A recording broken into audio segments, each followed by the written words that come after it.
We're off to a really good start. It's all right. We're going to keep this ship on the rails. Train on the rails. Oh my gosh. If you'd like to introduce yourselves. Hey, let's sit down. Let's sit. Crystal, would you like to start? Since you picked up the mic. Sure. Oh. Hello. Hi, everyone. My name is Crystal Paradis-Catanzaro. Pronouns are she, her.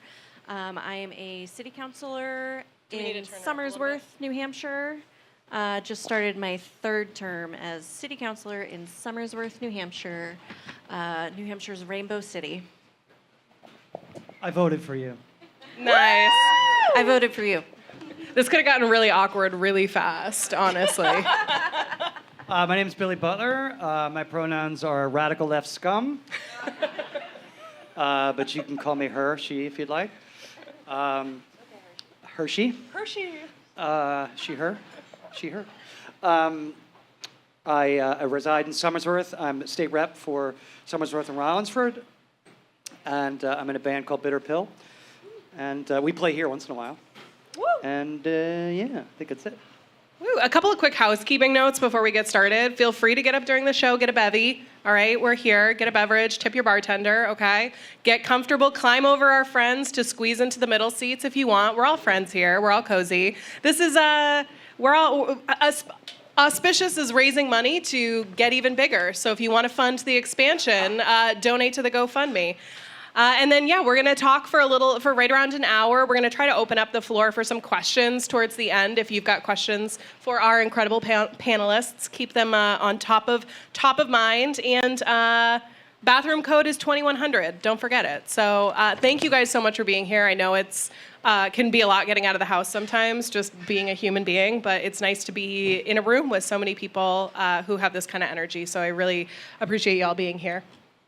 All right, want to kick us off? I would love to kick us off. So we'd love to just kind of hear a little bit more about your backgrounds, how you got started in local politics. Do you want to start, Billie? Sure.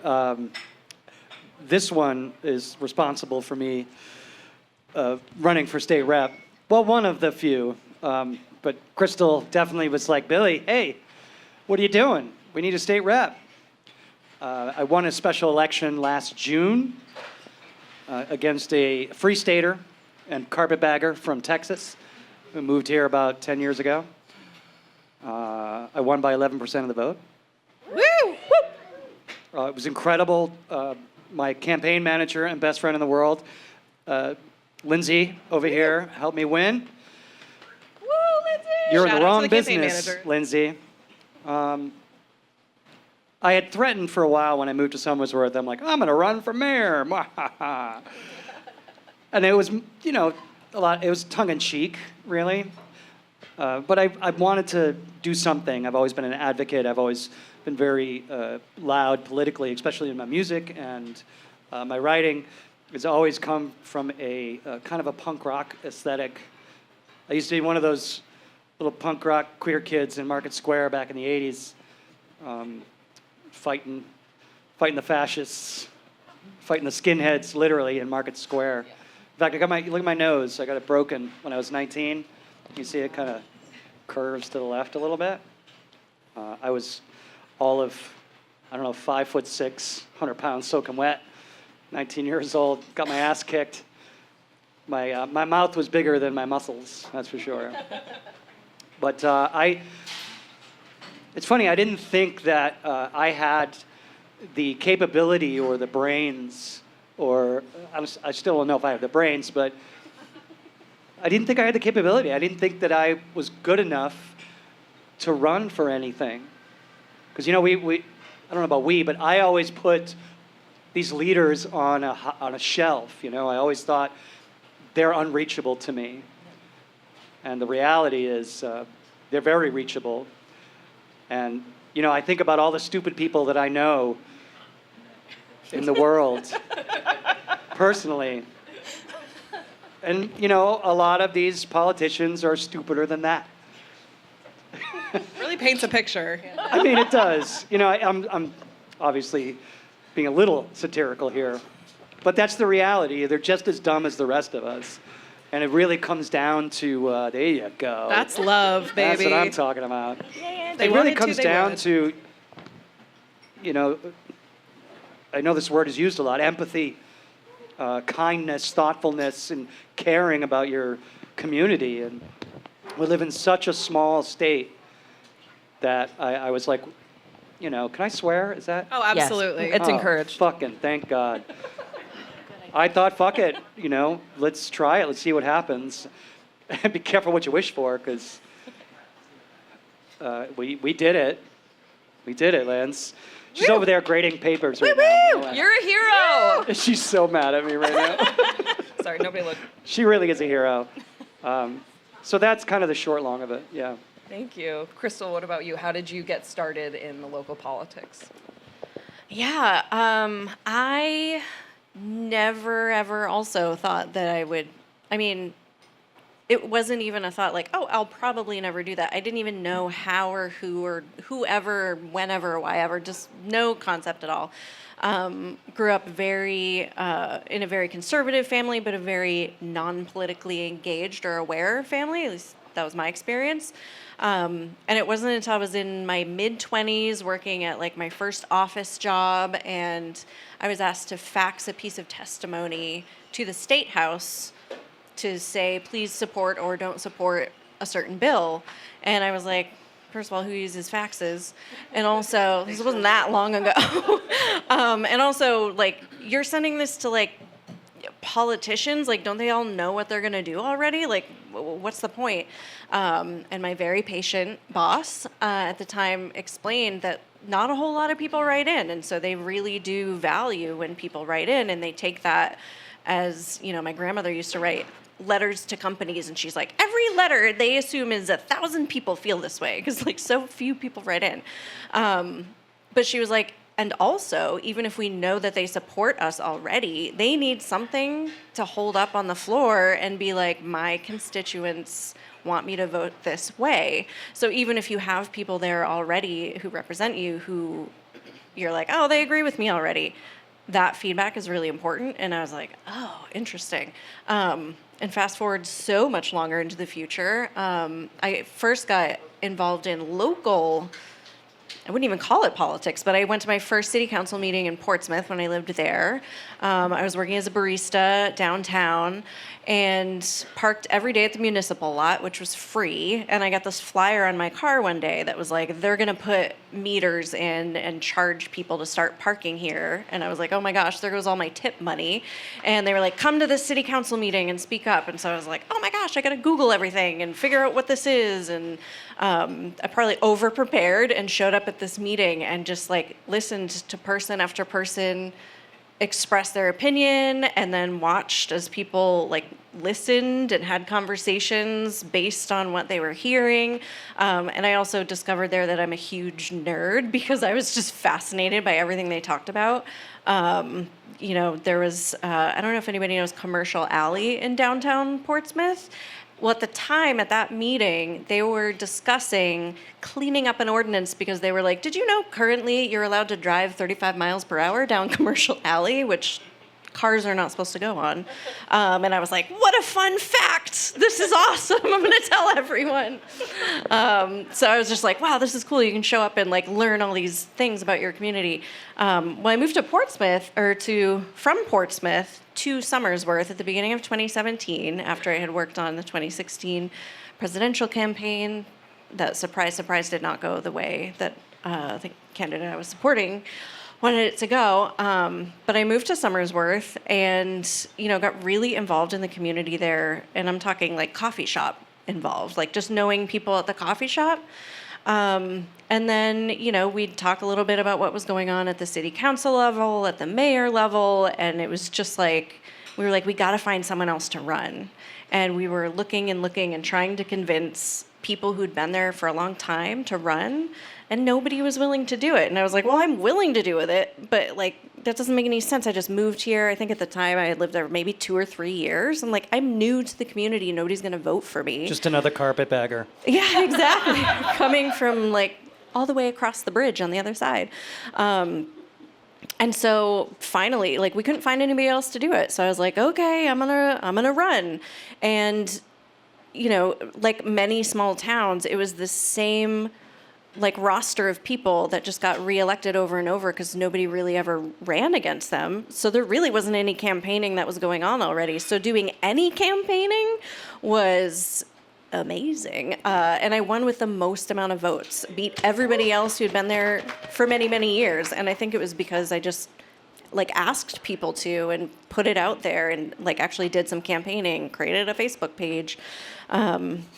But yeah, once you get there and you realize how things work, I then turned into, from someone who was always like writing in, to being like, will you please send us an email? Like, will you please like look at the agenda and like give us any opinion? Because if we don't hear from people, we don't know what the community wants, and that's why we're there.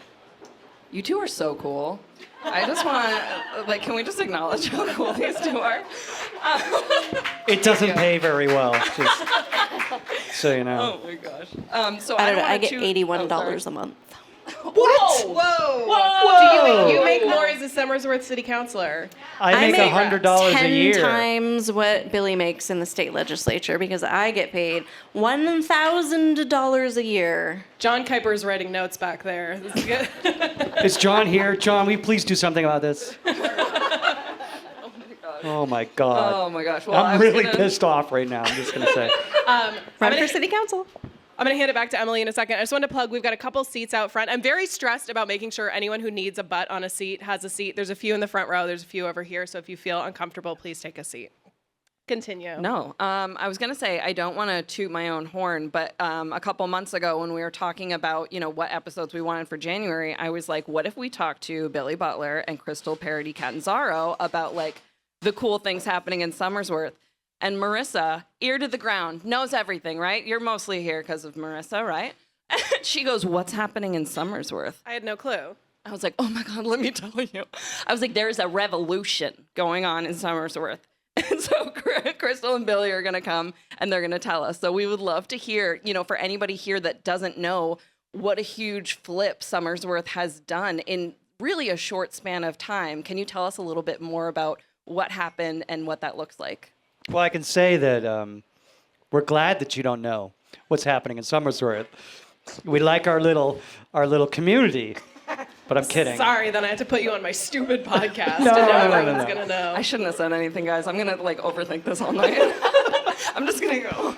Getting I kind of approach things a little more poetically, and I feel like we moved to Somersworth because we couldn't afford to buy a home anywhere else. We bought our house there in 2019 before the world went completely insane and before COVID.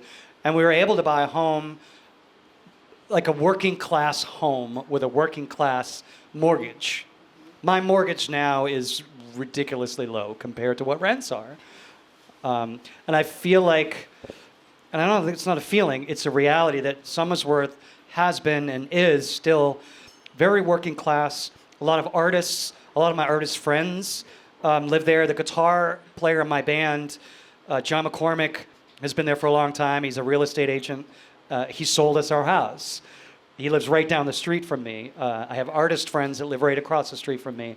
And it is the queerest city in New Hampshire. Yeah, right? With 11,000 people and a really large immigrant population. I hesitate to talk more about it because the world is fucked right now. But it was founded by immigrants, Irish immigrants, who were also hated when they came to this country.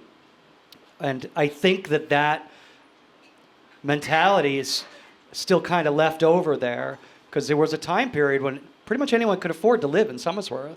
And it's still kind of that way in this dumpster fire of an economy we're in.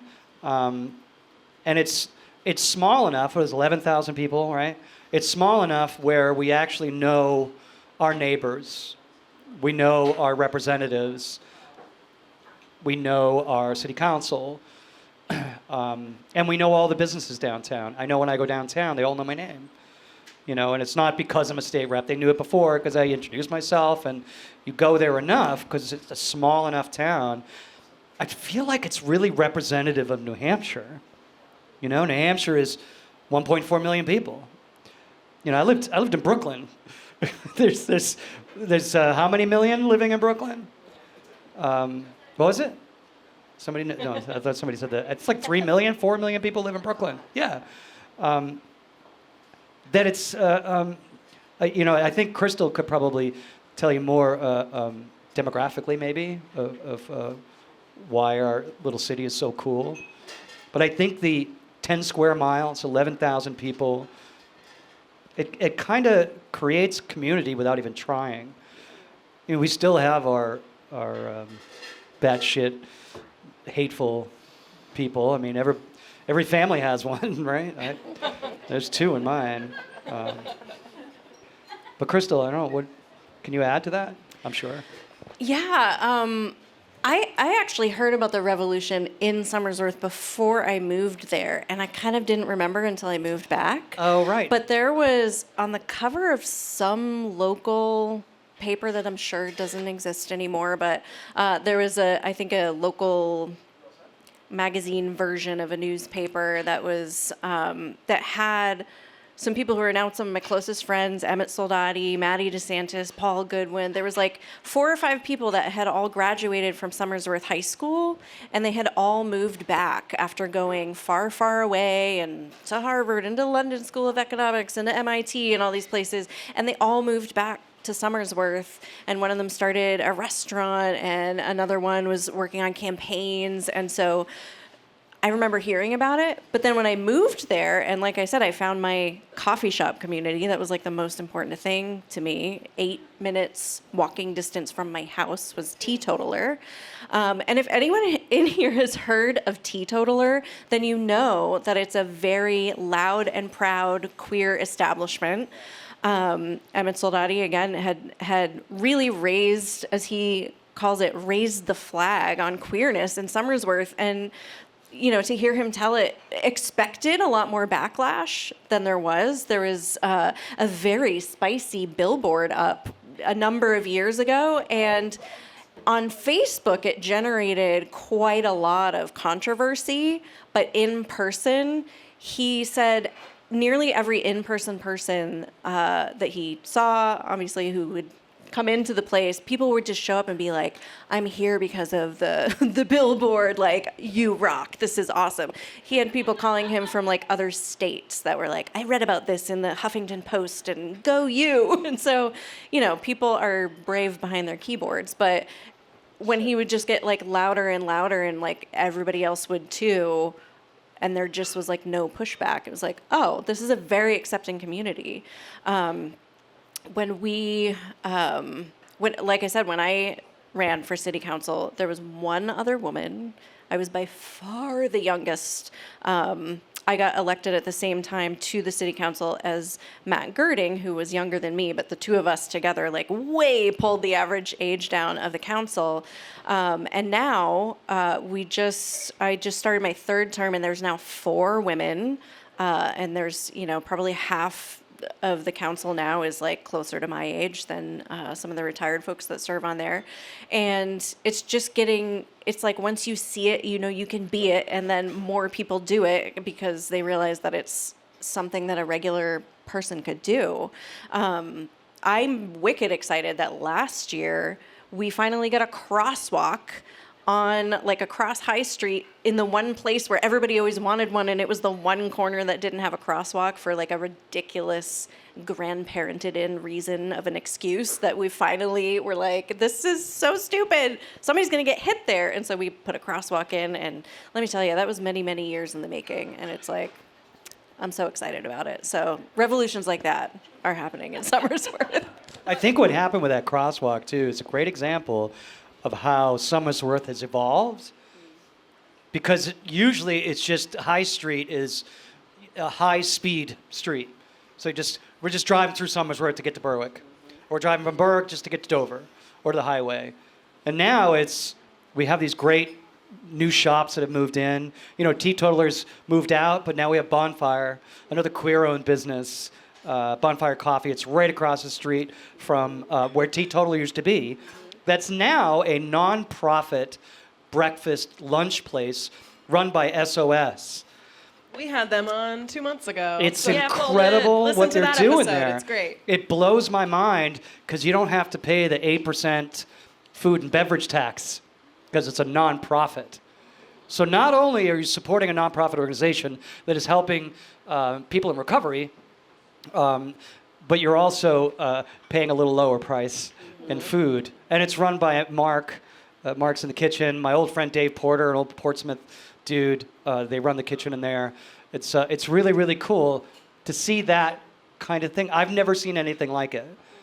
Not like this, you know. It feels like a very independently owned business.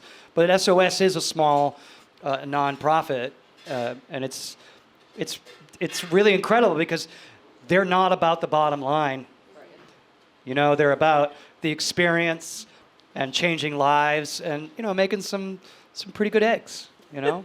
I think it's so interesting hearing you guys all talk about how all these different pieces came together in a way, and different people kind of stood up, right? Emmett sort of stood up and was proudly himself and showed the way for other people, and it made more space for others to do the same. And I think it's such an important reminder to all of us in our daily lives that like just showing up can be enough. You have no idea the ripple effects you're going to cause by just showing up. So. Absolutely. And, you know, that reminds me, talking about like Mark Siegel's like a big deal restaurant person. And now he's like, he views his job now as training the next generation of like awesome, stellar, like people that want to work in the kitchen, people that are really passionate about the culinary arts. And it's like, it's so contagious. Like courage is contagious. He showed up there because he was like, I'm at a point in my career where I want to give back. And so that's how we get someone of that caliber doing that. We just got a new city manager who I can't shut up about because he's so cool. Yeah, he's pretty and cool. he came because he saw there's people in Somersworth who like really want to do cool things. And he was at a point in his career where like he'd gotten a bunch of experience, but he really wanted to put that to work for a community where it would make a difference. And so he did. You know, and riffing on this still, downtown, right in the middle of town, it reminds me of, you know, I lived in New York City, and right in the middle of the city are low-income housing. And they did that on purpose because they wanted kids and folks to that were lower income and higher income to live together and not separated, right? And that's what Somersworth has right downtown, right in the middle of town. You can't miss it. They can walk. Literally, there's a low-income housing steps away from City Hall, and that's unheard of. I don't know of any other place aside from New York City that has done that. They can walk to all these different places. There used to be a grocery store. It'd be great to bring another grocery store back downtown, just a small one, you know. But they're not trying to shove people out. And I think that because Somersworth is so small, the 10 square miles, where are you going to put them? I'm going to put them right in the middle of town, right where they can get on a bus, where they can walk right over the border into Maine. There's not a lot happening there. Though Berwick's kind of another up-and-coming city. Yeah. But having that right downtown is, I don't know, I saw that when I moved there. And not when I moved there, but when we were looking, I was like, this is cool. Like, this is different. We need to live here. Yeah. And I can literally walk to them. I'm 8-minute walk to Bonfire now. I'm like 8-minute walk from your house. Yeah. And it's funny, when Crystal ran, I had her signs on my lawn. And then when I ran, I drove by her house and I saw my sign. I was just like, oh man, thanks, Crystal. It was really, I don't know, it was cool. Yeah. Thanks, Billie. Yeah, man. So you had said that Emmett had already raised the flag on queerness in Somersworth. And Crystal, your campaign was earlier than Billie's. Did you have any hesitation running as an openly queer person? And then I'd like to ask you as an openly trans person in an area, you know, despite that somebody had raised the flag, like how were you feeling doing that? Yeah, I had to think about this question because I don't really remember feeling like worried about it, but I also didn't spotlight it like super I a don't lot, 'cause remember I was like, you I ever remember, talking about it. Yeah. Yeah, like I just knew it was a very working collar town, but working collar Democrat, like a pretty blue town, pretty consistently voting Democratic, but very working, working class, blue collar. And my platform was get the city's first dog park, which hooray, we did it. Which you did. Support the world's first Little Indonesia, which is, it's not, we don't have like the permanent business space for it yet, but Indonesian Community Connect is a very awesome, thriving nonprofit, and they do a lot of pop-up events, and the Indonesian Festival happens there every year. And so, talking about like sidewalks and crosswalks and things like that is really what people cared about. And I didn't find that they cared as much about like my biography. Yeah. I didn't run as an openly trans person. The GOP outed me. I hadn't come out to my family. I had come out to some people that were close to me. My partner, my daughter. It's funny, I haven't talked about this much, but it was, I knew it was coming, but I wasn't quite ready for it. But Lindsay was ready for it and had my back, and so was my community, and so was Somersworth. Somersworth didn't give a fuck. And it only solidified who I am, because I don't identify as a trans person. I just am. This is who I am, I identify as an artist. I identify as a friend and a lover and so many other things. I just happen to be trans, They brought it up, and they put out some pretty amazing things. They built a website, BillieButler.com. And they got the IE right. They got my spelling right. And I remember seeing it and just like laughing. And I sent it to people, and people were like, did you create this? Because this like puts you in a positive light. Do they know? And I was like, I don't fucking know, man, but I don't have to pay for anything. And we raised, I don't know, like $6,000 on that? Something like that, in a matter of weeks. It was very fast. Our campaign was a total of like 6-8 weeks. And we raised enough money off that website. I had Republican neighbors coming over, knocking on my door. Billie, you got to see this. And showing me the flyers that they had sent out. And it was horrendous. It was saying awful things. My stuff was like about love and lower taxes and community and all of that. And it was brightly colored and fun.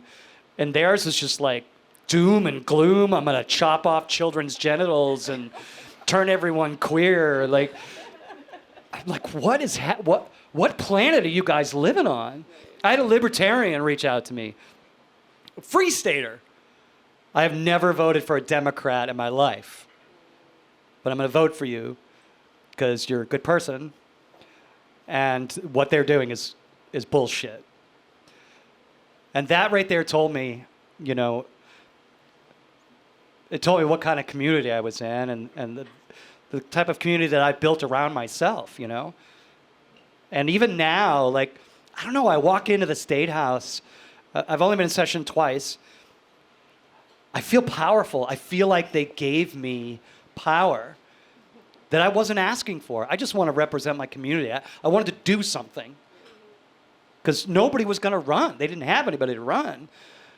And I had been threatening. And it was funny because, like, before, you would ask me in 2024, in June, and I wasn't a registered Democrat. I've been undeclared for a long time. The largest voting bloc in New Hampshire is undeclared. And it's not a legitimate party. Thank God. Yeah. And I think that might have helped me a little bit in that.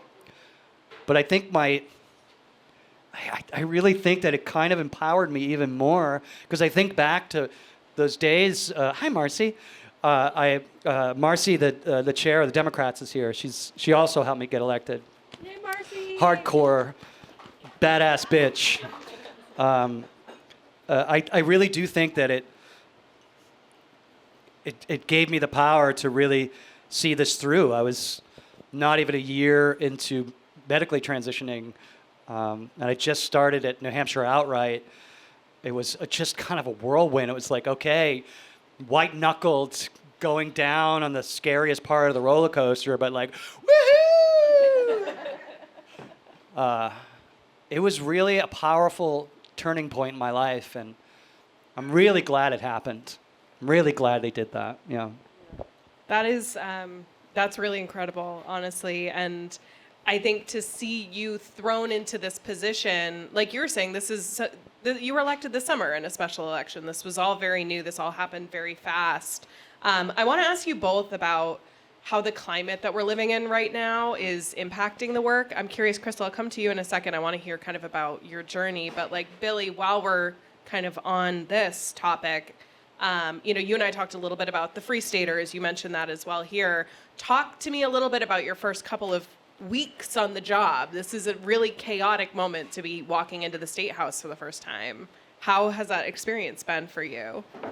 I have to say that when I was sworn in, usually they swear in 400 reps at once.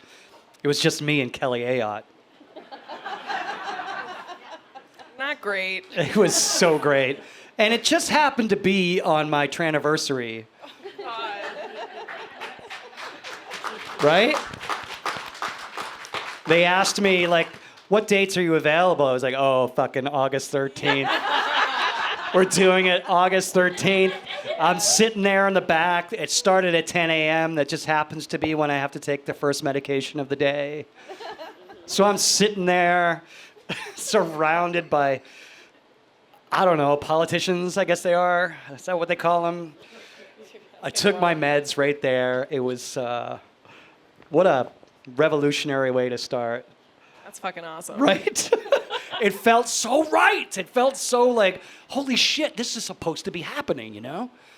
But most of the beginning of it was really just, had some meetings and some delegation meetings, county stuff. It hasn't been all that challenging. The real challenge is me keeping my mouth shut. I hear a lot of state reps having issues with that, but I don't blame them this time around. Yeah. I have a hard time not rolling my eyes at committee meetings. There's no rule about that. So I roll my eyes really fucking hard and let them know, you sound like an idiot. And I do it to both parties. Because, like, dude, shut up. I want to go eat lunch. What you're going to say is not going to make any difference. Everybody's already chosen what they're going to do, but everybody else has to grandstand. It's just something I don't do. I can bullshit, I can talk, I can make funnies, but the reality is it's hard to sit there and keep my mouth shut. When they get up there, the 2 days, I was there for veto day in December, which is they go over things that the governor had vetoed that year to try to put it back on the table again. But my first 2 days was a 10-hour session day. It was basically 12 hours. In the theater, we call it a 10 out of 12, right? So you do a 12-hour day, but you get an hour for lunch and an hour for dinner. And there were some really abhorrent bills. The very next day, I think it was January 5th and 6th, was another long 8-hour day, and that was the bathroom bill day. And I stood up in the back and made my presence known. Because I feel like there isn't a lot I can do as a representative to vote, because we already know where the votes are going to go 99% of the time.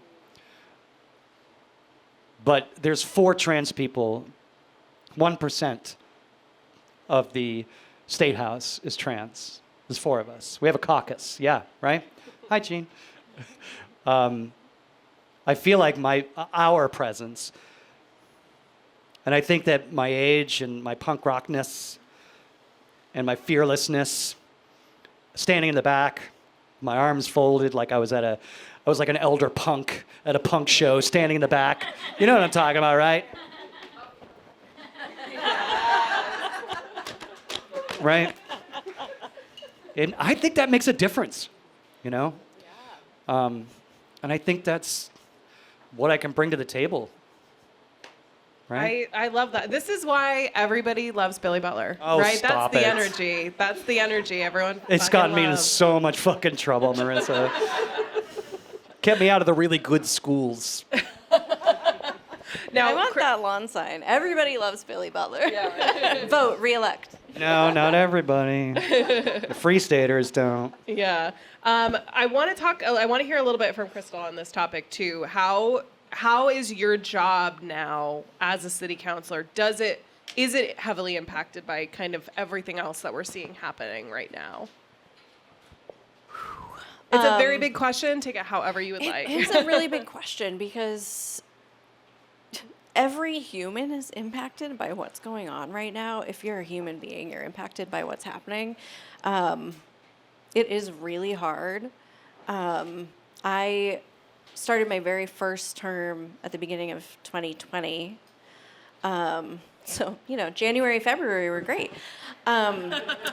All of a sudden the pandemic hit in March, and it was like, I thought I was going to I'm going to spend my first term or two, like my first several years, just like learning how things work.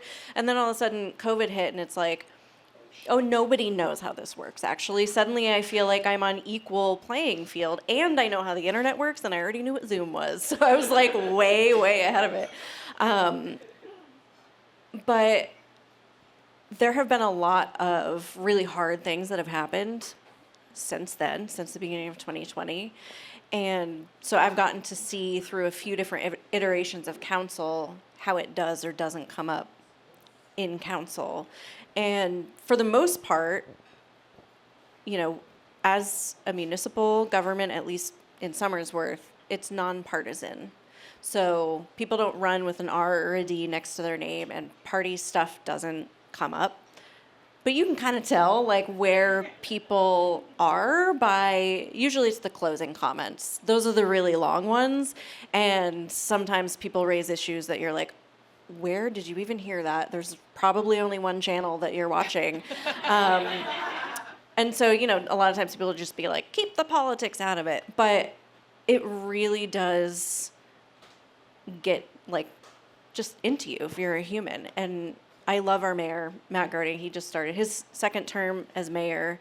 And I have been so, so proud of a lot of the things that he has done as mayor. He's given some mayor reports that have brought me to tears because, he's not the first openly gay mayor, but he's the only one right now. There has been one, I think only one previous, and it was the person that he that was our mayor right before then. But he's a young guy, he's married, he's gay, he is very open about... He's a teacher. He's a teacher, he's a middle school science teacher. I mean, so wholesome. He's handsome so too. hot. It's rude. So rude. Billie and I are But our inauguration, it was he said this very sweet, to my husband, I love you so much. And I was sitting up there just being I just love that this can happen here.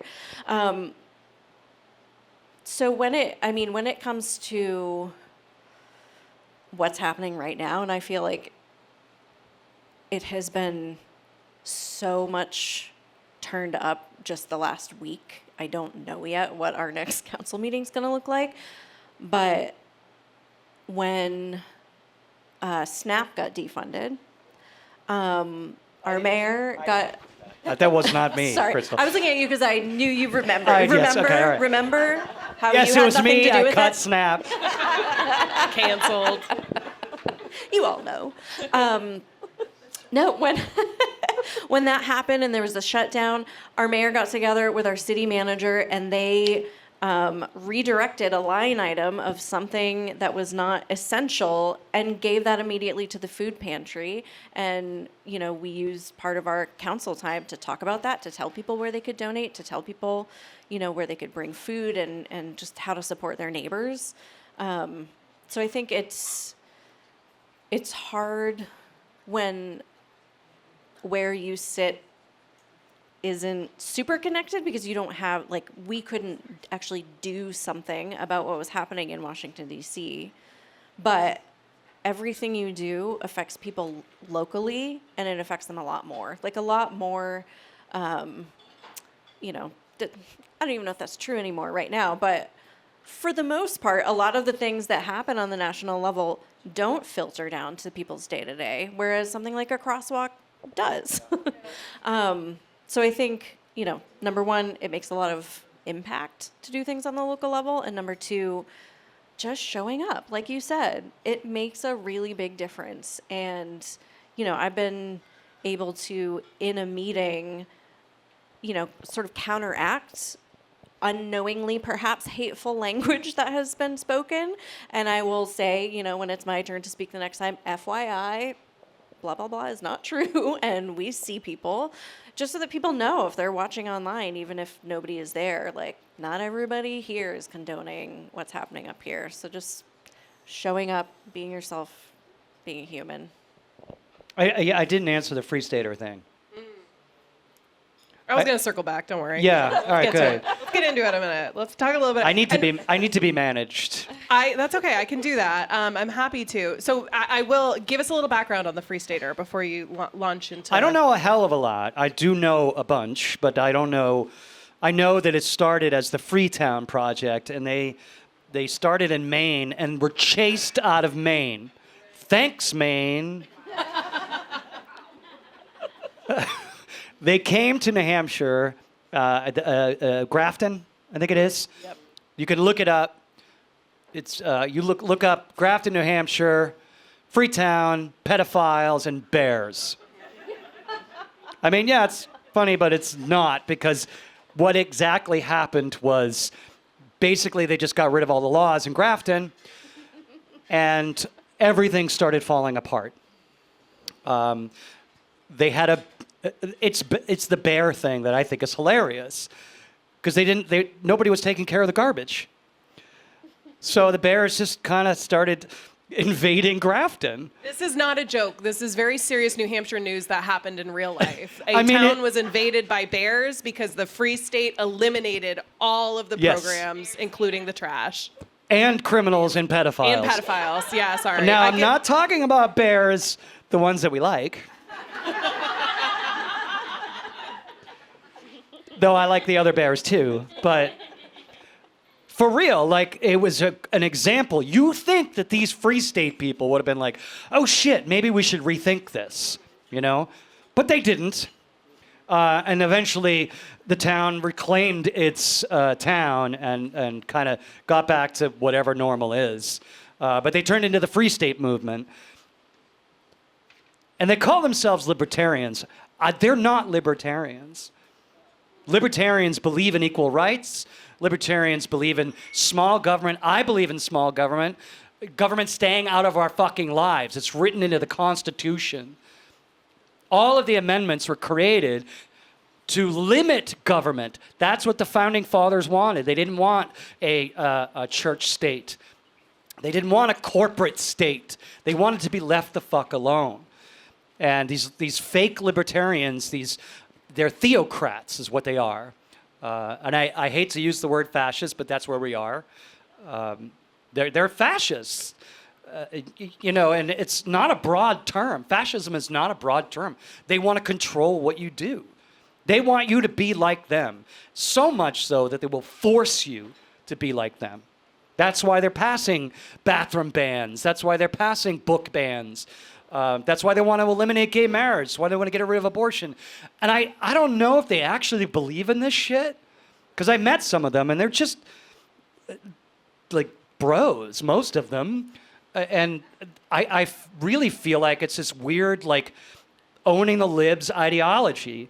You know, oh, look what we did to them. Well, you're fucking yourself over, too, because eventually they're going to come for your guns. It's the leopard eating their own face, you know? Eventually, it's going to fuck themselves over. They have infiltrated our state. It's an insurgency. 6,500 of them. I'm ranting, and I'm loving it. You guys are totally on it. This is important, with so you. I'll allow it. Keep you. 6,500 of them moved here. They wanted to move like 10,000, 20,000 here, but they got 6,500. They paid them to come here. They live in these compounds. Like, David Koresh, anyone? You know? And I have my issues with the ATF and what they did in Waco, but it's that culty. I do. I do. I think what happened in Waco was horrendous and an overreach and an overstep of the government. And these people are able to take things like the Second Amendment or other things that a tyrannical government and kind of built a truth around it that doesn't exist, right? It's kind of what our federal government is now. These people in this state, what's happening in this state is the same thing that's happening in Minnesota. It's a testing ground for the people at the highest level in this country to see what they can get away with. New Hampshire's been doing it kind of passive-aggressively. What's been happening in Minnesota is not passive at all. It is an overstep. The Constitution is thrown out. You know, we all in this room, I'm sure, agree with the Constitution. And I bet you everyone in this room is a New Hampshire Yankee. You know, we believe... I grew up in New Hampshire. I'm a carpetbagger. I moved here when I was 4. Boo. Right? I believe that we all agree that leave me the fuck alone, I'll leave you the fuck alone, but if you need my help, let me know. Right? You need my ladder, you need to use my lawnmower. You don't have any food, I got you. I'll drop off a bag of groceries. We just did this in Somersworth last week. The immigrants that are afraid to leave their homes. Marcy kind of led the troops on that and gathered a bunch of people together last minute to get groceries out to them. That's what a Yankee does. That's what an American does, right? But these people, like, I don't understand it. It is not Christ-like. It's not American. And the best thing we can do, and I think my election kind of brought a little bit more of the Free State to the main conversation, is to shine a light. Sunlight will disinfect these fuckers. Absolutely. End of rant. No, I love it. You did a nice job. You made the transition for us anyway to the next question. You really did. But you also really validated everybody's feelings in this room, so thank you for that as well. So we wanted to kind of bring it around and talk about some of the common sense issues, the working class issues that are affecting the community that have sort of given you hope about bridging that gap that you've experienced lately. Have either of you experienced anything like that? To further bridge the conversation, what gives me hope about the Free Staters and is why they chose to come to New Hampshire, and it's because our government's the easiest one to get into. Yeah. Take notes, everyone. It's the easiest one to get into. Like, the bar is very low, and I'm not saying that as like a slight on something as somebody, but in some states, you have to pay a lot of money to file. And in New Hampshire, you don't. I have to pay like $5 to file for city council. I don't know what your filing fee is, but it's under $100 for sure. I don't remember paying anything. Yeah, maybe you know. No, I don't think so. Anyway. Yeah. Some places you do. So it's very, very easy. And a lot of the districts, because there are so many state reps, the districts are very small, and it's easy enough and approachable enough and reasonable enough to kind of knock on every door in your district and meet everyone. So it's very easy for somebody who's passionate and loves their community. That's literally the only qualification. You can get elected. Another thing that gives me hope, obviously the crosswalk, very exciting. I use it all the time. Yeah, it's great. You push a button and they start flashing, and then people slow down who used to just like come barreling at you, mostly.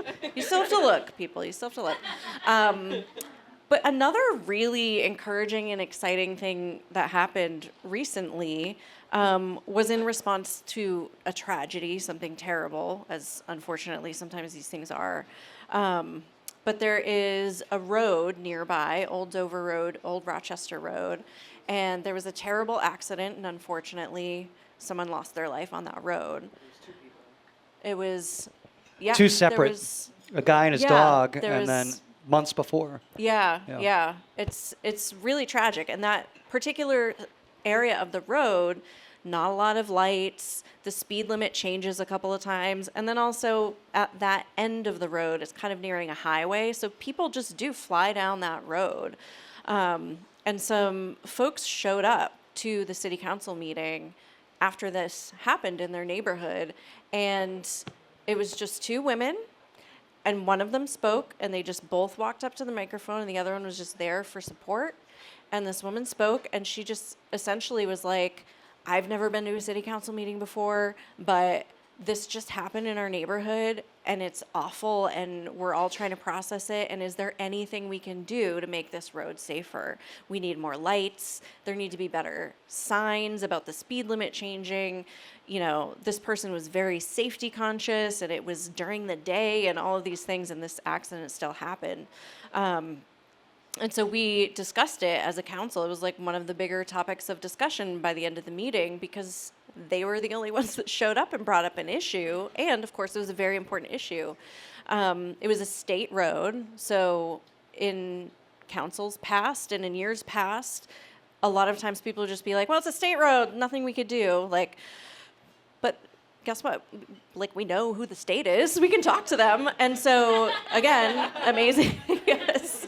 Talk to our representatives, talk to the DOT.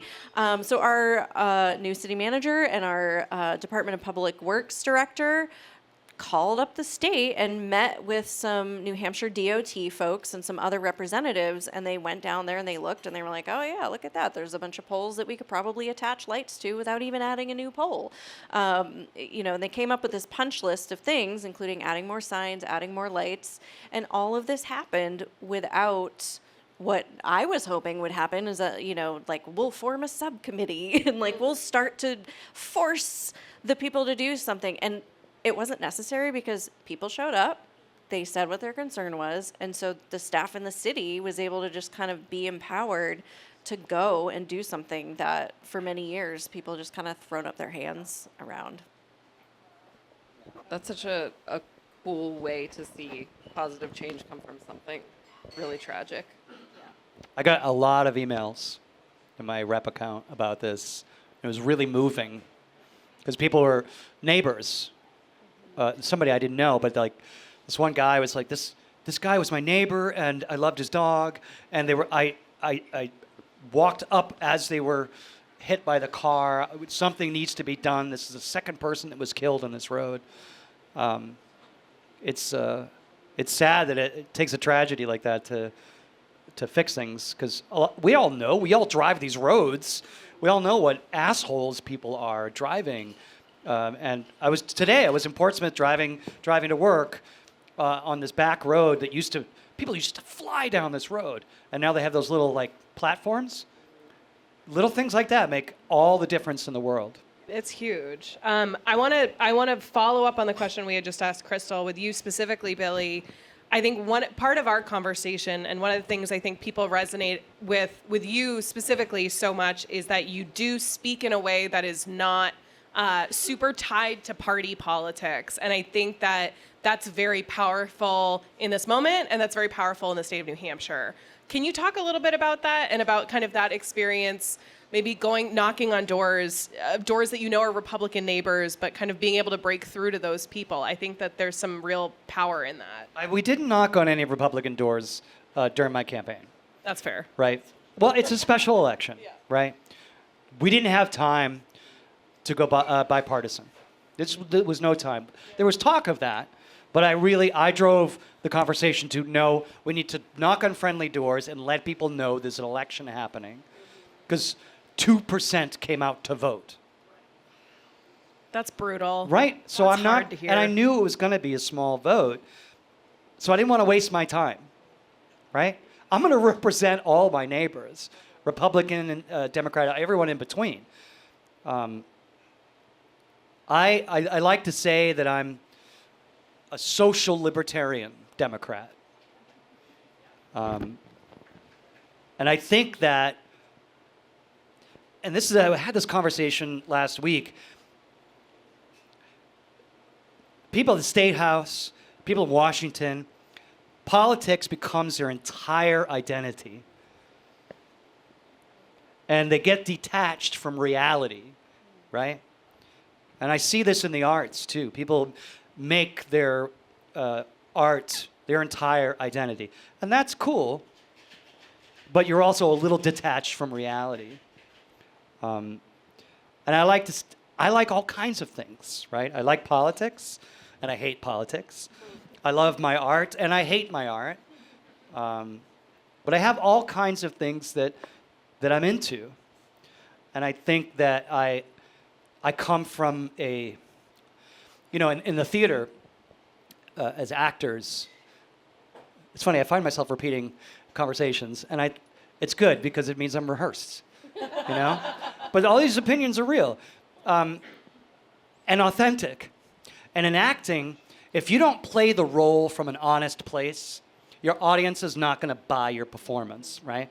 They're not going to believe that character. They're going to see Billie Butler saying these lines. They're not going to see Hedwig.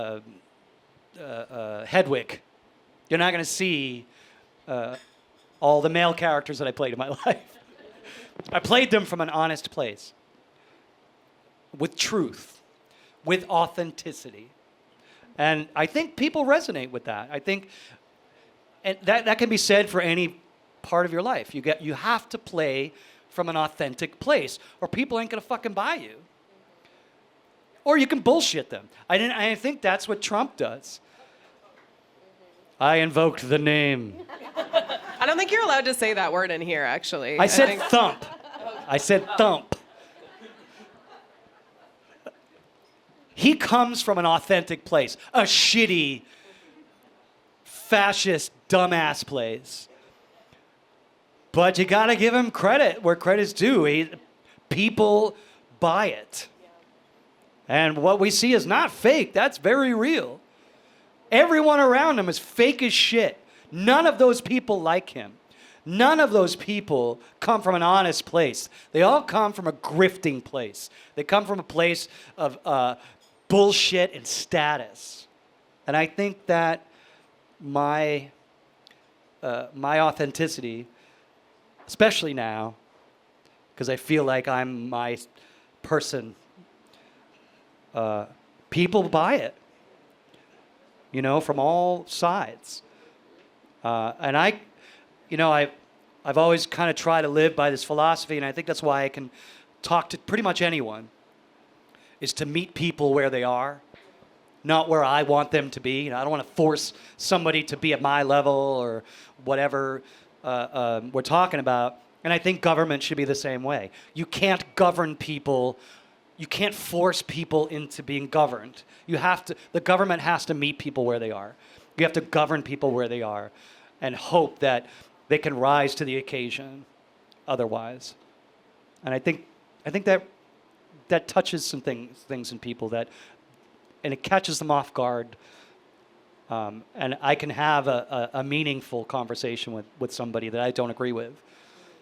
I want to punch them in the face sometimes. But I'm a pacifist, so I don't do that. Except for the broken nose. No, I was punched. Yeah. That's No. Sucker punch, too. Ooh. Yeah. Damn. Yeah. All right, guys, I'm going to ask one last question. I'm not going to open up the mic just because we've had a full chat, and I want to make sure that you guys have time to say hi to all the people that are here. So we're going to wrap up.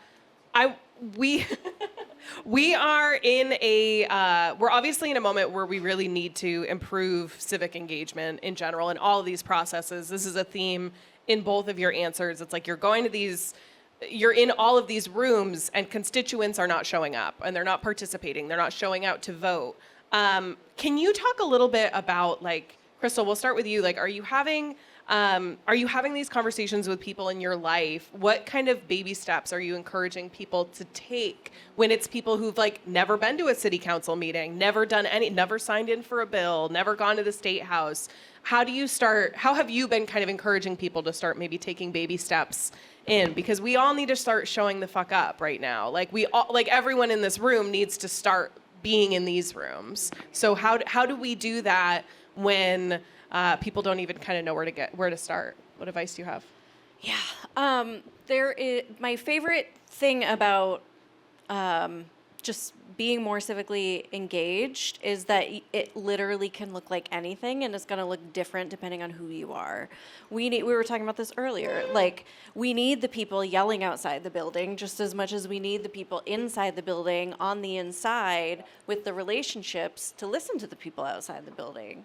And, we need people to be supporting local businesses. So literally, you're here, you're supporting a local business and you're investing in a local business, and that matters because you're supporting the type of community that you want to see. There are a lot of great ways to get involved specifically with politics, and I'd say at the local level. Most places, and Somersworth is included, do stream their meetings. So you can watch them either live or go and watch them on demand. They're really exciting. They're fascinating. If you watch them on demand, you can skip over parts too if it gets boring. But that's how you get comfortable with, okay, what is it going to look like? I don't want to just show up in this room and I don't even know who these people are. Watch a couple of clips of meetings and you'll see oh, that person looks pretty friendly. Maybe I'll email them. That person looks, pretty friendly. I'll show up to the meeting and maybe try to talk to them afterwards. There's little baby steps you can do so that speaking up at a microphone about a specific thing won't then feel so hard. And if you're just not comfortable doing that, or that's not your calling, talking to someone wherever you are matters. And it sounds like such a small thing, but I remember this moment when I was working in a digital tech marketing world, and whatever was going on in the outside world didn't feel like it filtered into bleep blorp social media, whatever. So there was all this stuff happening at the time. The heroin epidemic was really, really ramping up, and it suddenly hit someone that was a friend of mine. I was like, oh my God, this is getting closer. And so it was, obviously very upsetting to learn yet another person passed away due to a heroin overdose or an opioid overdose. And I was, let's go to our little 3:00 coffee at Starbucks. And my coworker was like, oh, how are you? And just decided that day to actually answer the question. And this was somebody that is very jokey. I never would have pegged them for being able to have a vulnerable conversation. But I was just actually, I'm kind of upset because this friend of a friend I just found out died of an overdose. And he immediately kind of dropped his his shtick, and he was like, yeah, that happened to my cousin too. And we ended up having this really deep conversation, and it sparked me to start reaching out to other people. And I ended up co-organizing this community conversation at the Music Hall Loft, in 48 hours notice, because the right people to call, and it's oh yeah, we'll give you a microphone and we'll do this. But I never would have thought that many people wanted to talk about it or had that reaction if it weren't for just answering a small question from a coworker vulnerably and honestly, and seeing that oh, that matters to you too. So just talking to people and getting that much outside your comfort zone by talking about something that's really on your heart can make a really big difference. Such a good reminder, to just even opening that door can have big ripple effects. What about you, Billie? Any ways that you are thinking about engaging folks in this process for the first time? About what do you want to tell people in this room maybe who've never participated in any of this kind of action? What advice do you have for people? I usually say run for something. Because if I can win it, anybody can. I don't know how true that is, Billie, No. but okay. No.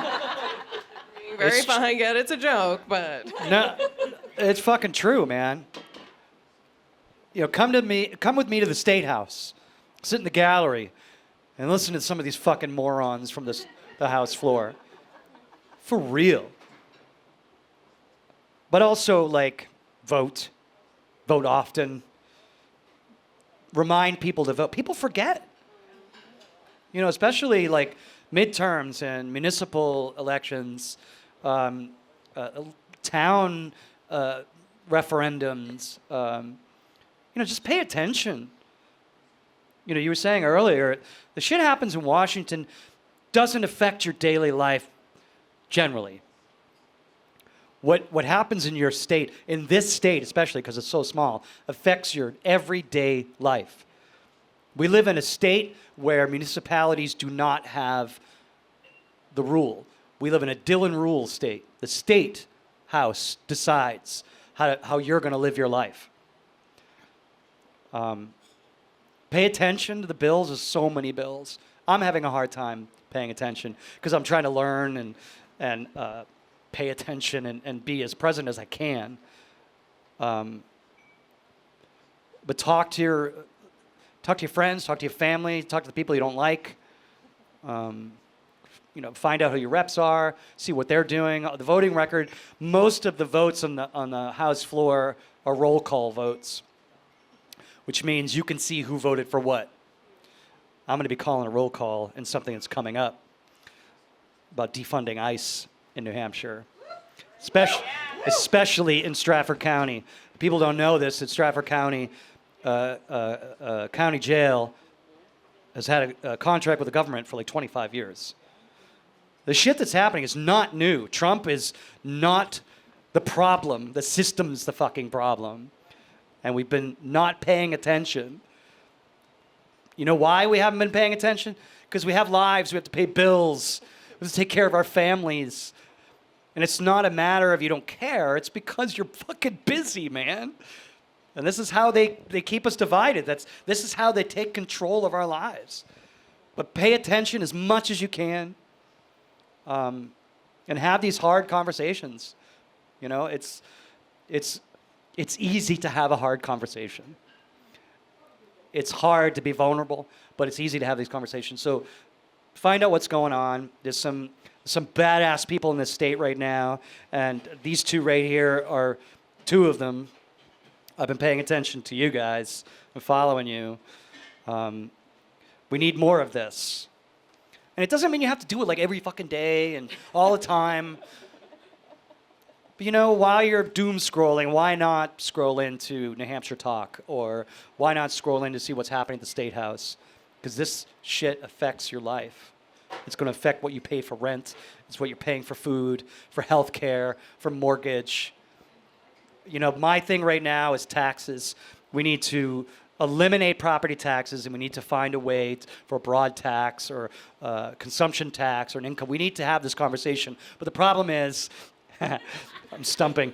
The problem This is it. You get one. And I know. cutting you off. Broad-based tax. Broad-based tax. But the problem is the Democrats don't want to have this conversation, and the Republicans don't want to have this conversation because it affects their bottom line.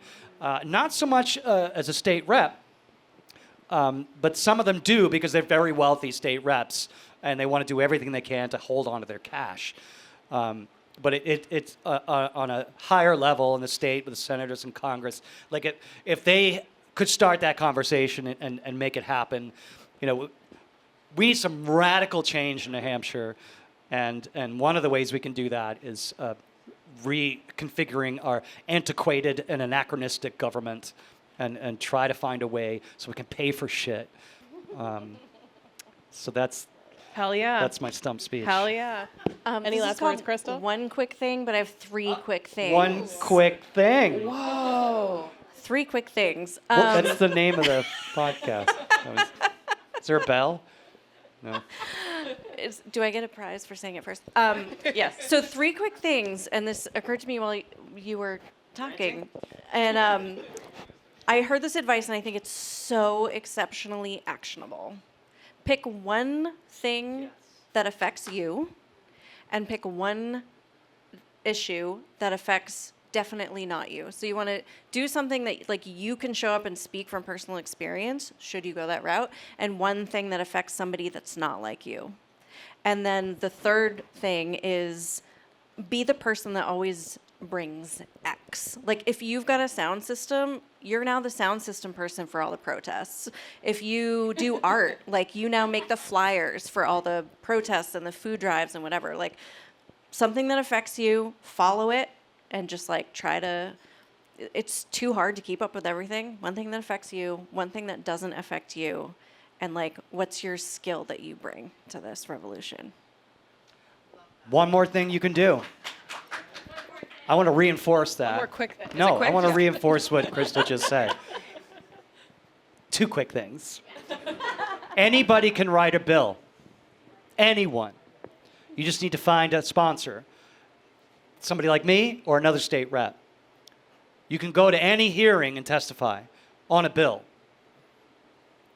Anyone can. If you feel passionate about a bill, look it up. Go to Concord and you can fill out a little card and give your testimony. That's it. Amazing. It's perfect. Those now we got our little clips. Those are going to go on the internet. Nice work. Thanks Oh, for wait, making- we're on the internet? Oh yeah, you're already on the internet, and they love you guys. Oh, I've shit. I getting told all updates. my secrets. I wasn't told this. Thank you guys so much for being here. Thank you you. for being so open with us. You give us all a lot to hope for. Give them a round of applause. Thank you Thank guys. you.